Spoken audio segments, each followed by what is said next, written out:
the relationship between China and Hungary is, quote, now at its best in history. So give us your take first on this characterization. If you go back a little bit in history, so we can see that Hungary has been one of the countries, the first countries that recognized China diplomatically in 1949. But this is not what he meant with that.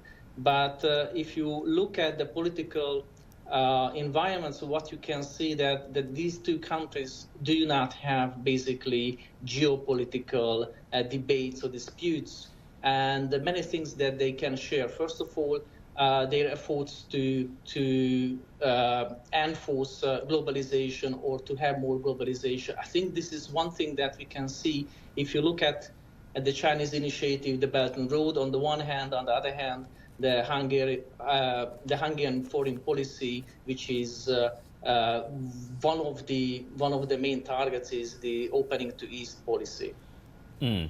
And China, of course, is the largest investor in Hungary. What impact has Chinese investment had on the Hungarian economy, and which industries and sectors, Csaba, do you see potential for even stronger cooperation? Look, in order to understand the picture, so we have to remind that around 20% of the Hungarian GDP comes from automotive industry. This is the first point. The second point is that the global automotive industry is undergoing technological change. This is the second point. The third point is that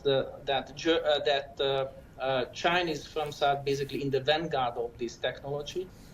And if we put together, then it's obviously what we can benefit from that are Chinese investments in the automotive industry, including even battery production. So this is the first thing. But aside from that, so we can also mention AI and 5G as very potential sectors for cooperation.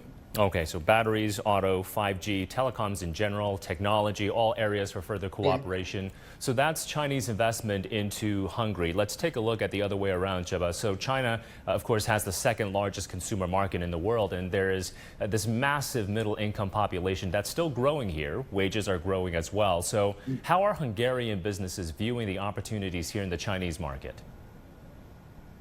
Hungarian businesses, Hungarian firms are over-optimistic in that sense that they are sometimes too optimistic, then they face some problems which comes simply from the size of the market.